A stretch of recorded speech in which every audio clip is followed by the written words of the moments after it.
Aloha mai kako. My name is David Lassner, and I serve as the president of the University of Hawaiʻi, leading our 10-campus system and our flagship University of Hawaiʻi at Manoa. We serve these islands, which are the ancestral home of the Kanaka Maoli, or Native Hawaiian people. My own ancestry involves centuries of wandering, but I am now privileged to make my home in lush Waiomau within Palolo Valley, in the Ahupua'a of Waikiki, within the Moku of Kona on the island of Oahu. I am personally grateful to this place and her people, both of which have embraced me for over 4 decades. Over 125 years ago, Queen Liliuokalani yielded the Hawaiian Kingdom and these territories under duress and protest to the United States to avoid the bloodshed of her people. And it was nearly 30 years ago that the U.S. government formally apologized for this act, which it has acknowledged as an illegal overthrow. As the only public institution of higher education in Hawaii, the University of Hawaii is strategically clear in our commitment to become a model Indigenous serving institution, committed to the sustainability of Hawaii's people, islands, language, culture, and knowledge. This strategic imperative is named Hawaii Papaʻokeʻau, or the Hawaii Foundation of Enlightened Knowledge. So today I welcome you all, and I offer up an invitation to join us in celebrating the University of Hawaii's ongoing contributions to the advancement of Indigenous Hawaiian knowledge. Mahalo. Aloha mai kako. I am Mainette Kapiahiokalani Patakinani Benham, Chancellor of the University of Hawaii West Oahu and co-chair of Hawaii Papaʻokeʻau, with Chancellor of Maui College, Dr. Louis Hokoana. Hawaii Papaʻokeʻau was established in January 2012 and consists of representatives from all 10 campuses. The purpose of this presidentially appointed committee is to set goals and objectives to address the higher education needs of Native Hawaiians through 3 pathways: leadership development, community engagement, and Hawaiian language and cultural parity. At our first meeting this school year, our discussions focused on how our Native Hawaiian students, faculty, and staff and their families were managing this challenging time. Committee members shared that folks on their campus were feeling isolated, disconnected, and depressed due to the psychosocial, emotional, and economic impacts of the COVID-19 pandemic. So we asked, what could Hawaii Papaʻokeʻau do? And after some discussion led by Tapori Tangaro, representative from Hawaii Community College, we decided that we wanted to address Indigenous well-being through the nourishment that can be found in the abundant talent and knowledge across our campus communities. Hence, the birth of the inaugural Hawaii Papaʻokeʻau series, He Ukana Aloha Kā Kīlauea. Mahalo for joining us today, and we hope to see you and your family and friends every month through June of 2021 as we lovingly share this makana with you. E nā nea kākou I ka ike kupuna I hoʻowili ai mai ki kilo mai. Enjoy and be enriched by the wisdom passed down from our kupuna through so many generations to us today. Aloha. No tihi lawe te aloha la hanali o ka ke le ta moana la hana holo ma mua holo ma ho pela hana tau pono tai hui tamata ni la hana hae o mai ki la hue ala hana tau ahe ahe ia I taili taila hana haki nua kauahi I te taila hana no mea e kaui la malaha halo la hana waho mai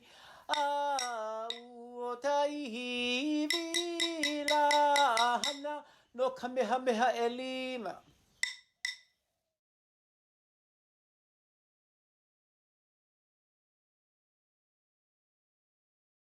Aloha, my name is Kepa Bodis. I am the Hawaiian language professor at Leeward Community College.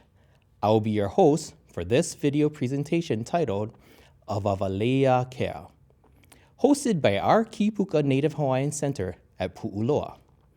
Our purpose is to unveil little-known facts about Puʻuloa, currently known as Pearl Harbor, while at the same time engage our community in this shared Ukana Aloha.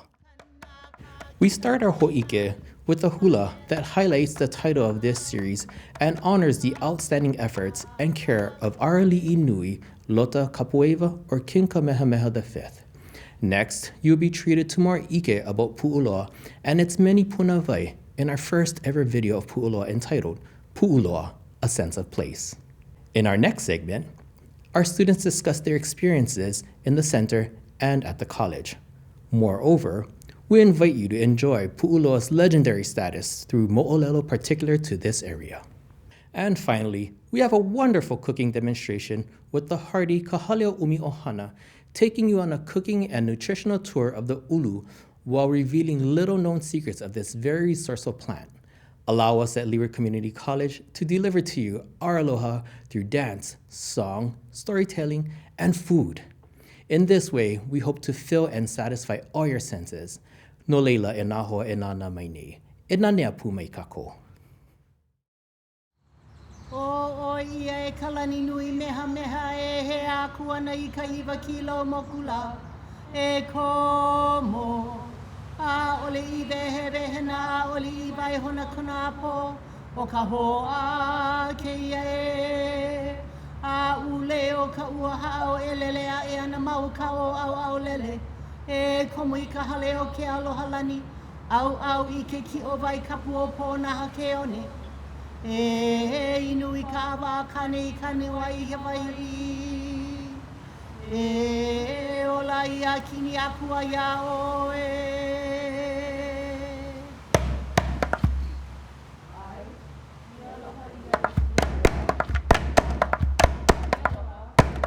Aloha ia I Kīlauea, rio ka kelea o ka moana, holo mahamua, holo mahope, ka opono ka ihui kumakani, haki nua ka ua he I ke kai, no mea e tapu ila malalo e. I wanted to find something for Kamehameha V. And I found this in Echo of Our Song. I think it was a book, a collection of from the Bishop Museum archives. And it talked about the ship Kilauea that was taking all of these, it was a time when the island of Molokai was in need of resources. So Kamehameha V, because his sweetheart, Kamaʻipuʻupaʻa, lived on the island of Molokai, said, I will send Kilauea the ship, a steamship, with all of these needed supplies for you to the island of Molokai. So I selected that mele. And I love it because it has all of these rich imagery about the steamship moving and passing, going through the channel.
Aloha hou mai e nā hoa, ea mai ke kahi wikio I kapa ia o Puʻuloa, a sense of place. Our kupuna taught us that through place names, knowledge of the past, and places of significance were handed down across countless generations. Our place is Puʻuloa. Alau Puʻuloa, he avalau no ewa, he avalau mo anana ke hau. Auhe pau ka ike I ka halau hoʻokahi. All knowledge is not learned in just one school. Hawaiians understand the importance of seeking knowledge from many sources: ke kai, ka aina, ka lani, ka wai. Here at Leeward Community College, our campus spans two special areas, Puʻuloa and Waiʻanae, each with their own unique histories and moʻolelo, sharing the same vision to help our students learn. In this video, our focus is to enhance the learning experience by understanding, honoring, and celebrating the beauty and bounty of this special place called Puʻuloa. Located on the mokupuni of Oahu, in the moku of Ewa, and including the ahupua'a of Waiawa, Puʻuloa was known as the heartland of Oahu because of its bountiful harbors and rich resources. It was renowned for numerous fish ponds and the famed oysters known as Kaʻahupāhau. In Kawa Kahiko, wai was a source of wealth, and the Ewa moku sustained an abundance of wai. In this moku, or district, the cultural landscape is filled with place names such as Waimalu, Waiawa, Waikele, Waipi'o, and Waipahu, all honoring the mana of wai. Waiawauka and Kai have access to year-round water via springs and a non-diverted stream. The Waiawa Waipahu aquifer alone produces over 104 million gallons of water per day. This is more than the entire Koʻolau aquifers combined. It is one of the most productive aquifers in all the islands. All of this fresh water enters the seawater of the Muliwai of Puʻuloa. This adds to the productivity of the area by serving as an important nursery ground for marine life and filtering out sediments from the streams, resulting in healthy ocean and reef ecosystems. As water is life, the natural abundance of Puʻuloa is life-giving. Today, the wai continues to flow freely in Puʻuloa, and many restoration efforts are happening to return Puʻuloa to a thriving place for its community. From fish ponds to wetlands and coastal vegetation, community groups volunteer their time and efforts to remove invasive mangroves. They also work to restore the overall water quality of the area by reintroducing the once very abundant oysters, the pipi. The wai, or wealth, of Puʻuloa thrives as these community partners and researchers work tirelessly to maintain the strong and enduring pilina between people and place. The rich abundance of Puʻuloa serves as the perfect foundation for building a robust, relevant educational experience for the students of Leeward Community College. No hea mai kākou. Where do we come from? We are Leeward. We are Puʻuloa. This is our place, and this place is us.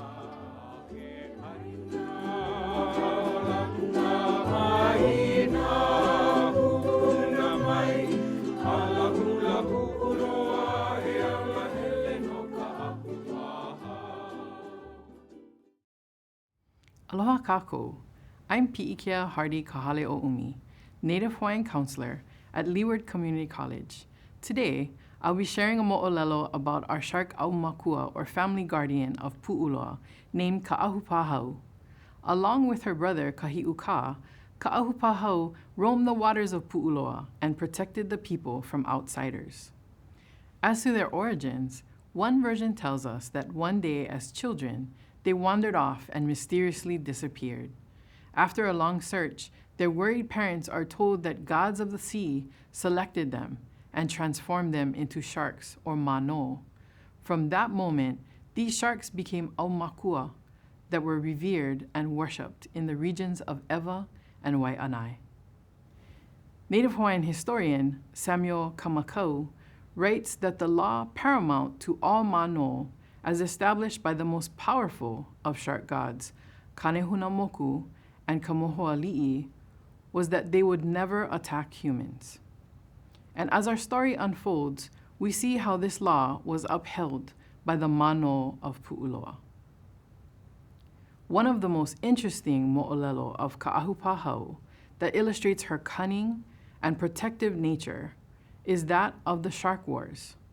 It is said that she rarely ever left the waters of Puʻuloa, but sharks from other islands often came to visit her instead. All new mano were watched very closely, and if a manoi'a, or man-eating shark, was detected among the lot, they were immediately executed. On one occasion, a large hui of mano came to visit from Hawaii, Maui, and Molokaʻi, planning to travel around the entire archipelago and perhaps later to Kahiki. While most of these sharks had human relatives and would never violate the kanawai set down by the gods, there were some among the bunch who failed to follow this ancient law. One such shark was Mikololo from the coast of Maui. After enjoying the hospitality extended to him by his host, he reviled them for not providing him with his favorite food, human flesh. Kaʻahupāhau and her brother Kahiʻuka devised a plan to rid themselves of this man-eater. They warned all their friends on shore and enlisted their help in the ruse to trick Mikololo. Kaʻahupāhau orchestrated a feast near her favorite spot on the Waipahu River and told Mikololo it was in his honor. They offered him a selection of delicacies and stupefied him with an incredible amount of awa. As the feast went on, the people on shore came with many nets and began to close off the portion of the Waipahu River that empties into the Ewa Lagoon. As Kaʻahupāhau and her army began to attack, Mikololo fled, only to find a myriad of fish nets blocking his escape, with the shark army in close pursuit. Mikololo was able to break through one net after another until he was finally caught in the remaining nets and dragged on shore. His body was burned, but his head remained. Sometime later, children playing on the shore tossed Mikololo's tongue back into the sea. At that exact moment, Mikololo's spirit took possession of the tongue, and he became a shark again. This story gives us the ʻōlelo noʻeau, or proverb, Make o Mikololo aola I ke alelo, which means Mikololo died and came to life again through his tongue. This refers to a person who can talk their way out of a dangerous situation. After Mikololo's escape, he traveled to Maui and Hawaii, trying to convince sharks of those waters to take revenge upon the mano of Puʻuloa. In the meantime, Kaʻahupāhau anticipated Mikololo's retribution and assembled her army, along with allies from Kaula, Niʻihau, Kauai, and Oahu. Although Mikololo's army was formidable, they were no match for the superior guile of Kaʻahupāhau and the loyalty and commitment of her army to protect her people. It is because of this protective, vigilant, caring spirit that we sing, Ala hula Puʻuloa, ke ala hele na Kaʻahupāhau. Everywhere in Puʻuloa is the trail of Kaʻahupāhau.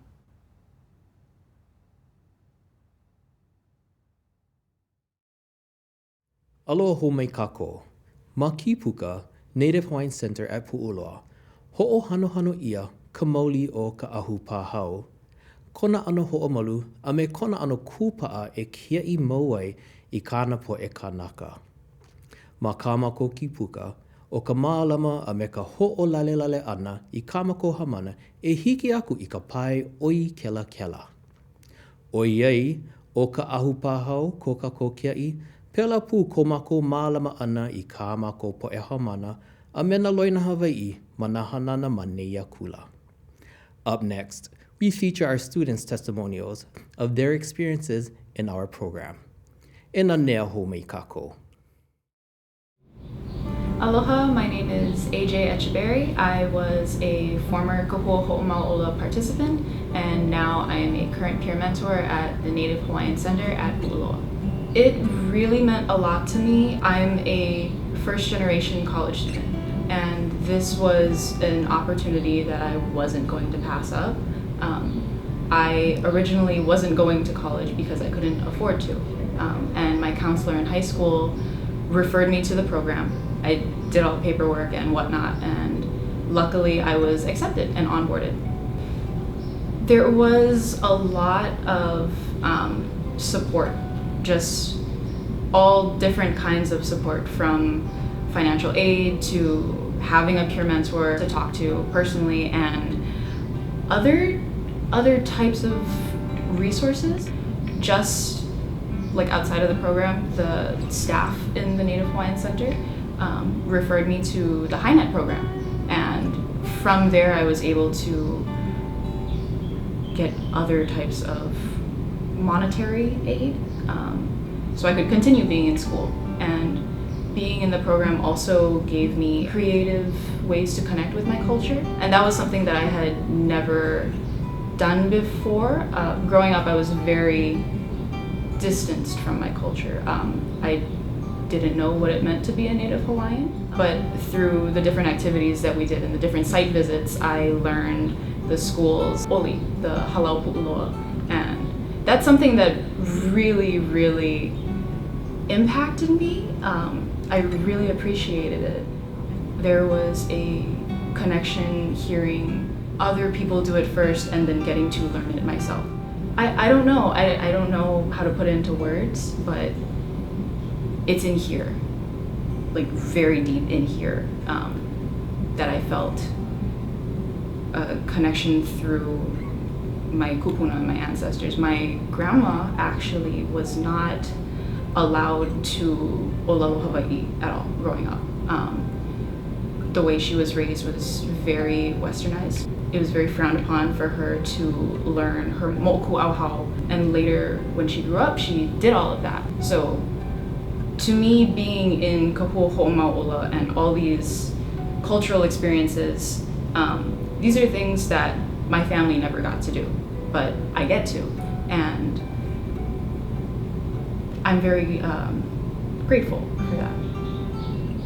Being a peer mentor for the Kahua Hoʻomaoʻola program, I see a lot of opportunities for other students, things that they would miss out on had they not been here. There was one particular experience where it wasn't academically related, it was more personal life, and they needed to find ways to receive monetary aid so they could continue their education. So I had sat down with them, and luckily the Section 8 application just opened up, so I spent a good amount of time going over the site and the paperwork and all these different resources, seeing if they could qualify for food stamps or what is it called, SNAP benefits. And later I received an email from them saying how much they appreciated me taking the time to sit down and go over all of that stuff for them. My advice for students either in college or those who might become peer mentors is to just speak up and ask for help, even if it's a question you don't think is very important. Guaranteed there is someone who knows the answer or knows someone else who can point you in the right direction. I'm Ke'ala. I am from Waiʻanae, and my major is in liberal arts business. To be in the Kahua Hoʻomaoʻola program, it means to me guidance, helping me through getting my liberal arts degree and guiding me through even after getting my liberal arts degree to hopefully in the end up at Manoa to get my bachelor's. I have great guidance from everywhere, from counselors to peer mentors to everyone, all the staff to help. It's just a fabulous program. I wish this existed after I had graduated high school, because I think right after that I would have came straight to college instead of taking my little sabbatical. Like I said, I have all this help, all this guidance. I have great, counselors who are there to help me to see, like, okay, hey, you need to take this classes for your requirements for your AA, but you also can take these classes to help you achieve to get into Manoa. I have actually really good experiences with the program. I like the fact that we meet every week and get to know, all of our cohorts. Even though it's on Zoom, we're able to even communicate with each other, help each other out, even if it's not like our own class that we're in. An example was we had a classmate that she needed help with a math survey. And so a massive email went out and we just kind of just jumped in and helped her out. My advice to you folks, the younger generation, is just please go to class. Do the work. You have questions. Don't be afraid to ask. Don't be afraid to ask at all. They don't bite. They're willing to help you. I mean, from your mentors to the counselors, even to your teachers, they rather you come to them than fill the class. So just always ask for help and email your teachers. That always helps too. Aloha o Awawaleiākea Puchowski. Aia wau ma ke pola kalamu o Lauhoi ma Native Hawaiian Center o Puʻuloa. I am a Native Hawaiian trying to pursue a degree in Hawaiian Studies and political science. I think as a young college student, I'm trying to navigate through college, and I recently just started an internship at Hana Kehau. My boss, Camille Kalama, she's a big advocate for the Hawaiian people, and she kind of inspired me to become an advocate and kokua my people. And I think the best way to do that is to understand the political side of the law in Hawaii and stuff, so hopefully I can do that.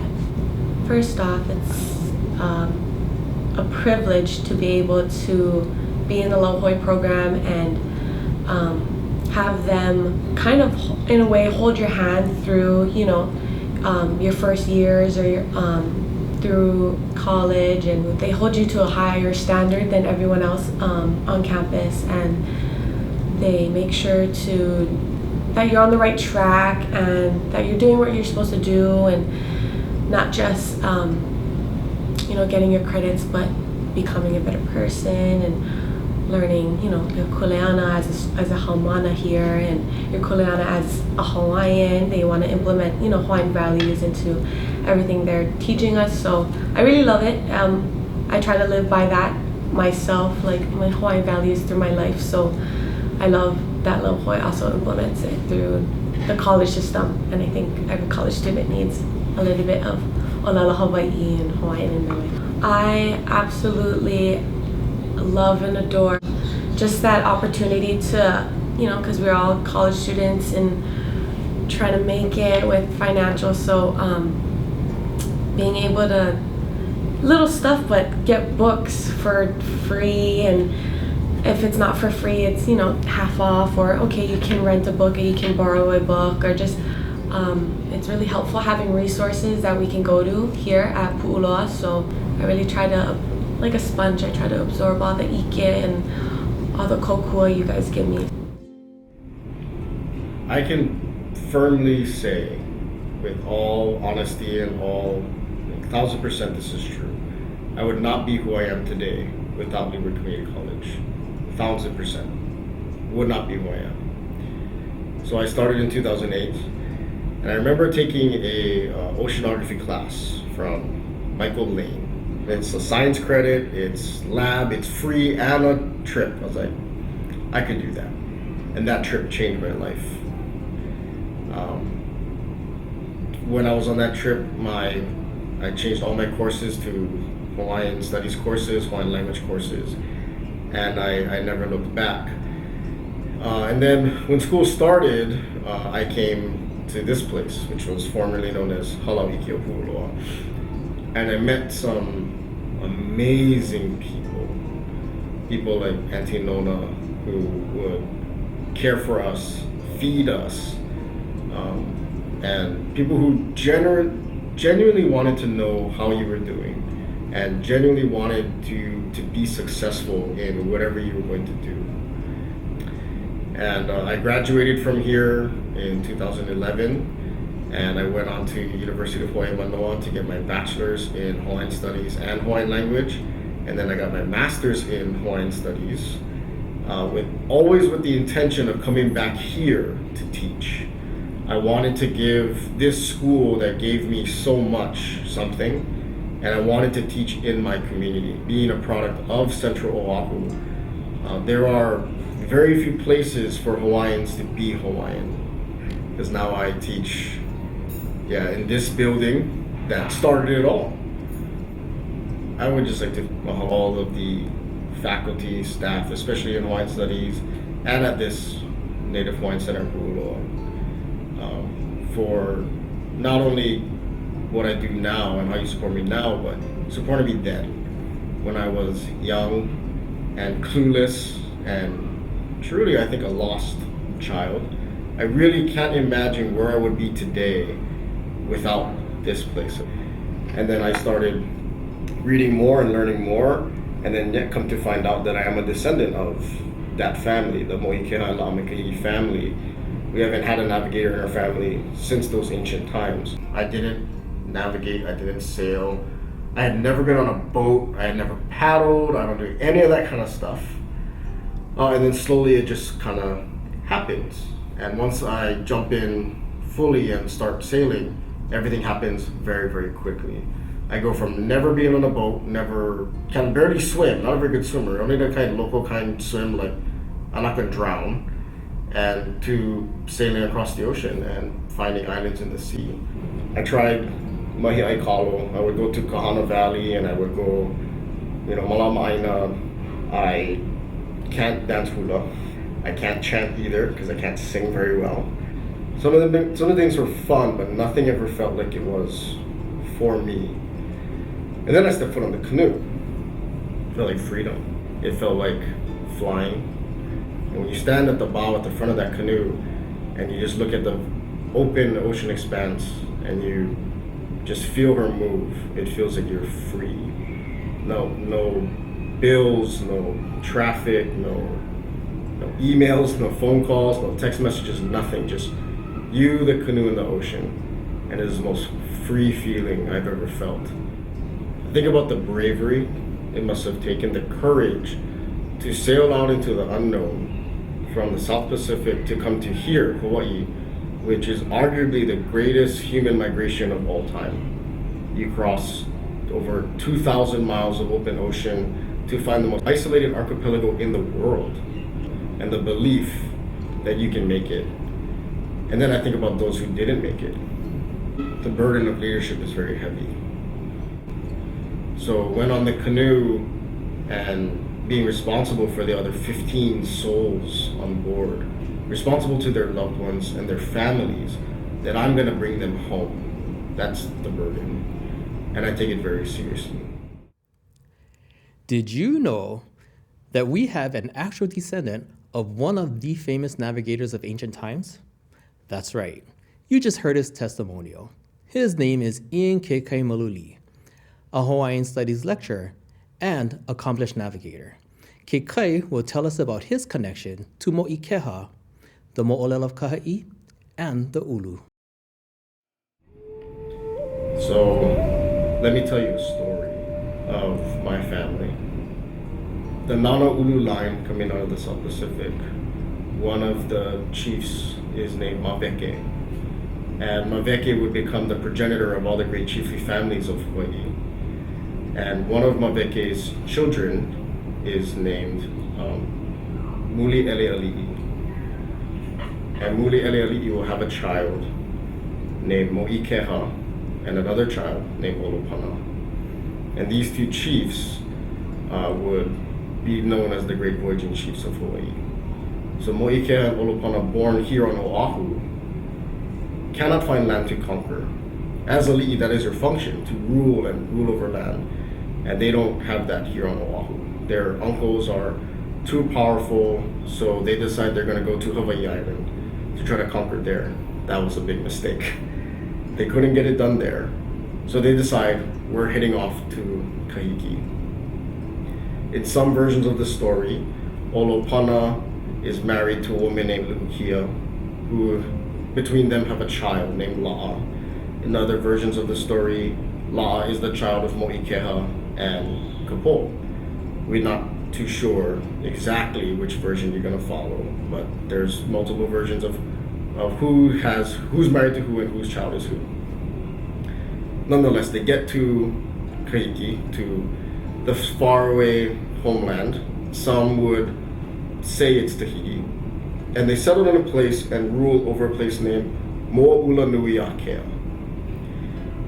So in all versions of the story, Moʻikeha and Ukana end up together as a couple, except this one Tahitian man falls in love with Ukana, and he desires her so much. She's known for being beautiful, smart, kind, and this man wants to be with her, but she wants to be with no one other than Moʻikeha. So he devises a plan to lie to her, to separate her from Moʻikeha. So during the games, the Ali'i games, he tells her, "Do you hear the cheering of the games?" And she says, "Yes, I can hear the cheering." And she thinks that they're all cheering for my husband, who's competing in the games. And this man tells her, "No, they're making fun of you because Moʻikeha is telling all these horrible things about you." And for some reason, she believes him. So she asks her attendants to take rope and to lash her ma'i from the waist down to the mid-thigh. And that lashing will become known as the Puʻuloa, the chastity belt of Ukana, which eventually will become a canoe lashing that was so sacred that to step upon it would be punishable by death. She covers her chastity belt with her pa'u, and she doesn't want to be around Moʻikeha. And he notices that night when they go to bed that she's wearing her pa'u, which was not the norm. And he's like, okay, I'm gonna wait and time will reveal why she's upset. And days pass by and days pass by. And eventually one night he just rips her skirt and finds the chastity belt. And he's just devastated. And he's asking her, why? Why would you do this? And she's telling him, you know why. And she doesn't want to talk to him. And he keeps begging her to talk to him about why she's upset, and she refuses. So he is so heartbroken, he decides, then I'm going to leave, and I'm going back home to Hawaii.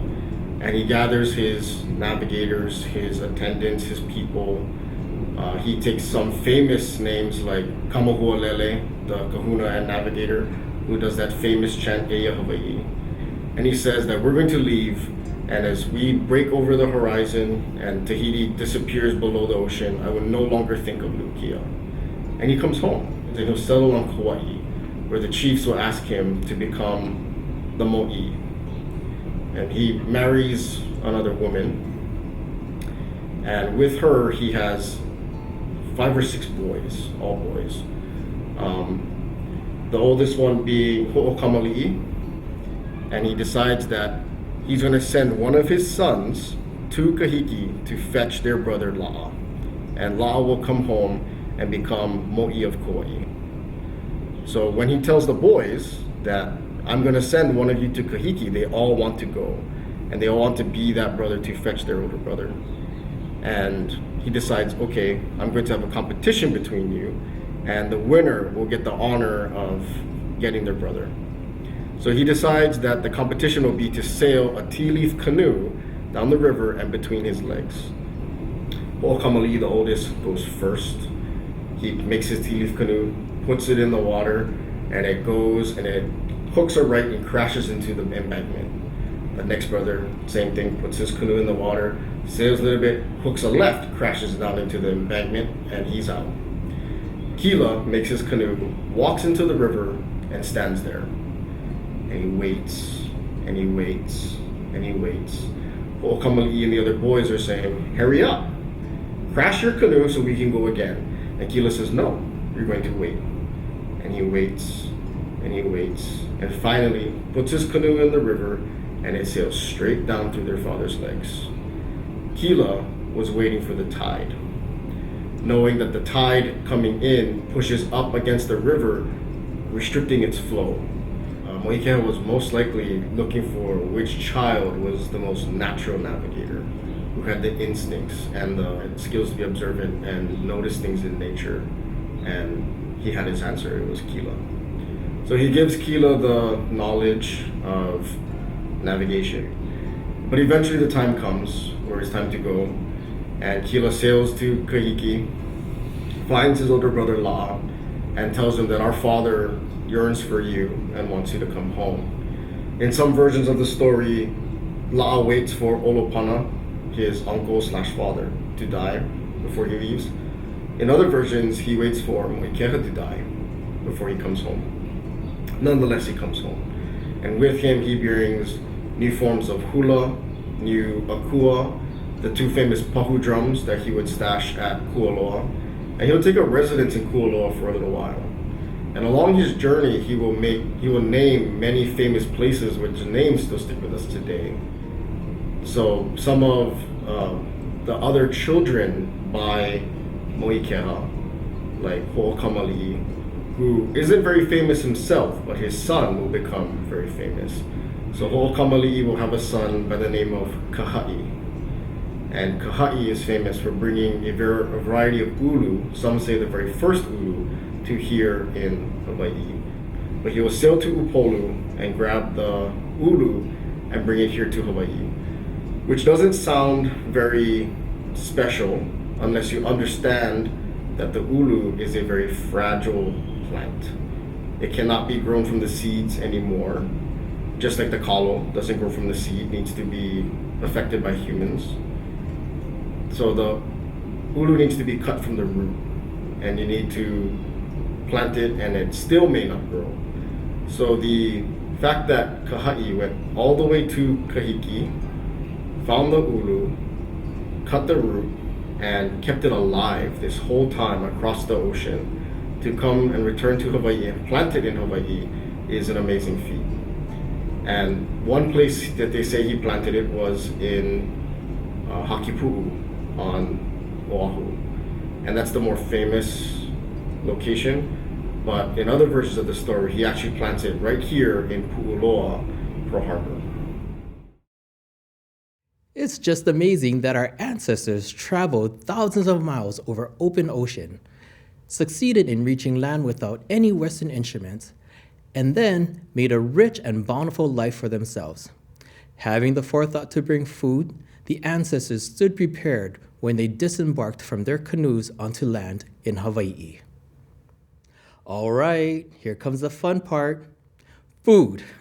We have a mother and daughter duo of the hearty Kahaleo Umi Ohana who will walk you through how to cook ʻulu their way.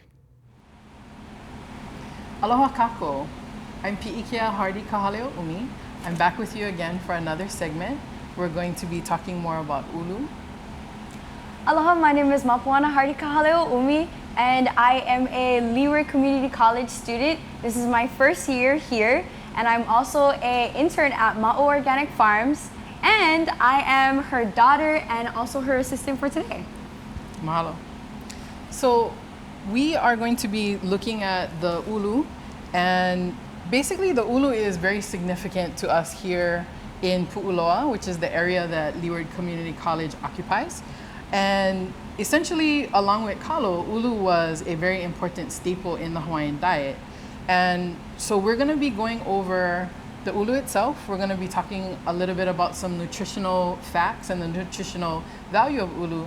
And then we're going to go into a really ono recipe that I created, and I'm going to share that with you today. So first of all, when you look for ʻulu, basically the way that you know that it's ripe is that when you look at the fruit itself, there's going to be white sap that's going to be coming down the fruit. And there's different stages of ripeness that you'll experience with ʻulu. So you'll find that when you're first picking the ʻulu, that as soon as they come off the tree, they'll be harder.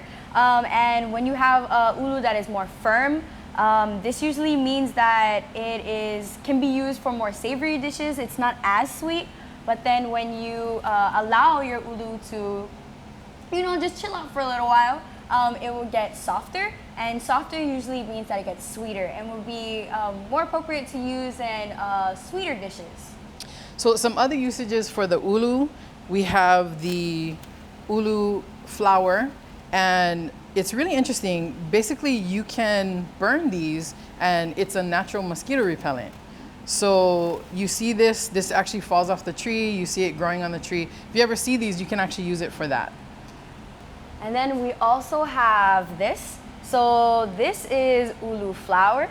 So it's very interesting how you can take all of these and turn it into flour. This is a really good substitute for wheat flour. It's gluten-free, and it goes through a specific process in order to get like this. You can use it for ulu waffles. I've seen people who have made ulu pudding, and they're all super ono.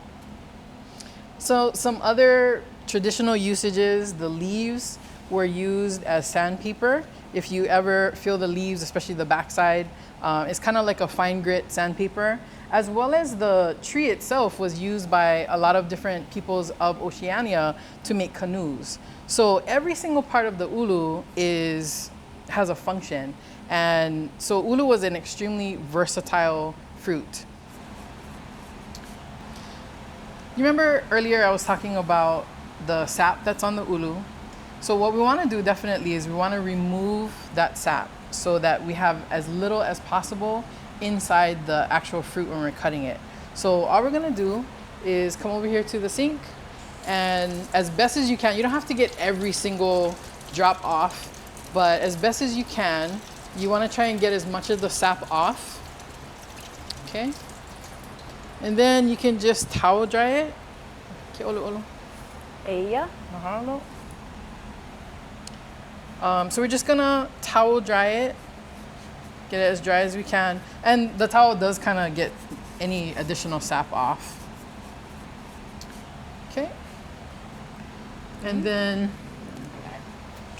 from here, what I like to do, I actually like using my cleaver to do this. I know, it looks like a square knife. Yeah. Okay, so I use my cleaver, and what I do is I just cut off the top portion right below the stem here. So just kind of get through that top portion. Okay. Now, the thing about the ulu and what you're gonna find is that the sap is just under the skin. And I was talking about how we have different varieties. My favorite is the ma'afala. And in my sister's yard, she actually has my favorite because her particular ulu has no sap at all. But if you do have a variety that has sap, you're gonna want to definitely coat your board with some spray, which I'm gonna do right now. And the reason that we're doing this is because the sap can be really sticky. And a lot of times when I talk to people about using ulu, folks talk about one concern is the sap and how to clean it. And so you're gonna put this spray on your board so that the sap doesn't stick too much and it's easier to clean. So as you can see, this particular variety, which also is ma'afala, it does have some of that sap. Some ulu that you might encounter has quite a bit of sap. Okay, I'm gonna put the flat side down, and then I'm gonna slice it in half. And then Mapuana and I will show you kind of our different preferences on how we prepare our ulu. So for me, I actually like to use a knife. So I cut it in half, and then I'll cut it in half again. And I'll use my slightly smaller cleaver to get this middle core out before I start to skin. And then Mapuana will show her way that she likes to skin her fruit. So the reason why I have a different way of doing it is because I have not been cooking for as long as my mom has. So I use my handy dandy peeler When you're doing this, you're always making sure that you're peeling away from you and you're never peeling towards you. And I guess for me, I feel like that takes much longer time. So I just use a knife. I mean, I'm glad that you want to be precise. Yes. And so I use a knife, and basically you can just follow down. I like to put it on the flat side, and you can just follow down the curve of the fruit itself. And just make sure that all the skin comes off. And this actually is a really great ulu. We were really fortunate to get this from Mari Gardens. And they gave us these wonderful, beautiful ma'afala ulu, which I was really excited about because that's my favorite variety. So yeah, you just kind of go around and you get all these off. As I was doing my research and looking at, why is ulu kind of a more superior starch, some of what I was finding, which I had no idea, ulu has a significant amount of vitamin C, which helps boost your immunity. Ulu has protein. Ulu also has omega-3s, believe it or not, which is really good for brain and heart health. And also the other thing is that it has a medium level glycemic index. So for people who are diabetic or, just trying to have a diet that has more complex carbohydrates, which is much healthier for you, it has so many different health benefits. So now that we have our, portions of ulu, what I like to do is, you could definitely put this in the steamer just like this, but I like to cube it so that the cooking time is shorter. And so because you're gonna mash it anyway, you don't have to have necessarily, extremely uniform pieces of ulu, but definitely you're gonna just take those pieces and you're gonna cube it. And we already have some cubed because the recipe calls for 2 ulu. So we did some of that beforehand, and finishing up the last bit of our ulu. And then we're just gonna put it in our steamer here. And know that, if you don't have a steamer, you don't have to run out and go buy a steamer. I have one because I do this quite a bit. But you can also just have a pot of boiling water and put a metal colander with the cover for that pot on top and make your own steamer. So this doesn't have to be something expensive and just really easy for you to do. So we're gonna go ahead and place the ulu in the steamer. Mahalo. Awawaleiākea. Okay. And then basically we're just gonna boil this. In general, it takes about 30 minutes to become fork tender. But you always wanna check it. Of course you're gonna kind of poke it with your fork. If it feels like it's still a little bit too hard, you might need to give it another 5 or 10 minutes or so. But you do wanna make sure that it's relatively soft so that it's easier for the next portion we're gonna do, which is the mashing of the ulu. So this is the coloring that you're gonna see. It's not significantly different from when we cut it, but definitely the consistency is much softer. So in order to get a smoother consistency, what I like to do is actually to use a food processor. And so what we're gonna do now is we're just gonna put these steamed pieces into the food processor. We're probably gonna do this a couple times, but you're gonna put your ulu into the food processor, and then Mapuana is going to post it, and we're just gonna process all of the ulu until it is a smooth consistency. All right, so we have the consistency of ulu that we want. So we're gonna go ahead and put it into our mixing bowl. And we're gonna be putting all of the remaining ingredients. So in this particular recipe, we have about 3 eggs, roughly about a cup of cheddar cheese, about a 1/4 cup of flour, another 1/4 cup of fresh basil, and then another like a 1/2 cup of green onion, also fresh. And then roughly about a 1/4 cup of minced garlic, fresh garlic. And then pepper and salt to taste. So from here, you're just gonna mash it together until you get a good consistency. Now you can use a spoon or you can use your hands. That's fine too. So this is the consistency. This is how you want your mix to look. And you know, that's the thing about having maybe different types of ulu. Sometimes they're drier, sometimes they might be a little more wet. And so you kind of have to play a little bit with the flour and the egg. This particular one, we needed more egg, and so definitely added a little bit more than what was in the original recipe. But you want definitely a little bit thicker consistency.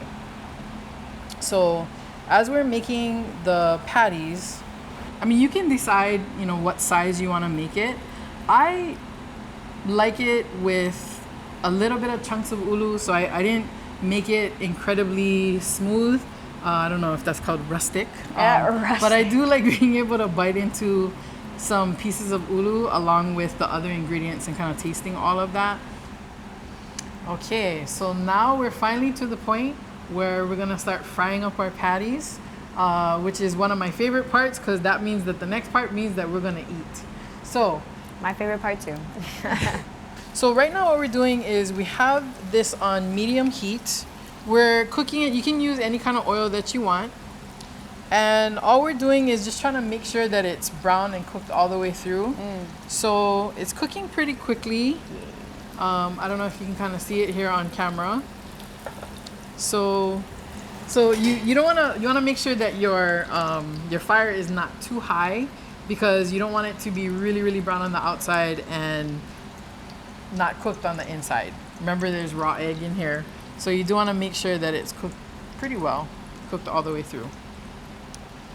And when you do finally get it to the desired level of golden brown that you would like, you can put it here. I have some parchment paper. You can also just do like a cookie sheet with paper towels just to absorb the oil. But basically, this is generally the color that it should be when it's done. I'm gonna just kind of talk a little bit about some of the ways that you might be able to serve your ulu patties. So this particular one is the ulu patties with some sour cream and some fresh chopped basil and green onion. This is another creation. You can use any kind of rice that you want. If you want to make it healthier, you can use brown rice. And so basically it's brown rice with the patties and some kimchi and green onion on the top. And then you can very simply just make a hash. And so here you just take the mixture and you kind of fry it up. And I've served it with an omelet. So these are three really kind of interesting ways that you can serve up your ulu patties. We're extremely happy that you folks joined us today. It was an amazing experience, and we are very happy to have shared this family recipe with you folks. And we hope that you can make them at home for you or your families. And mahalo and ahuiho.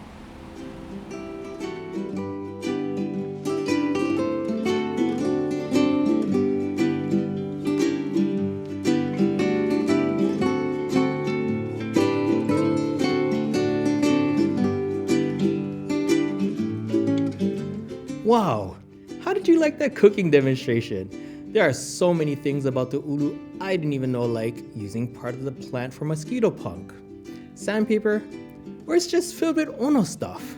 So, thank you for coming. We hope we sprinkled some joy in your time with us today. E mala mapono.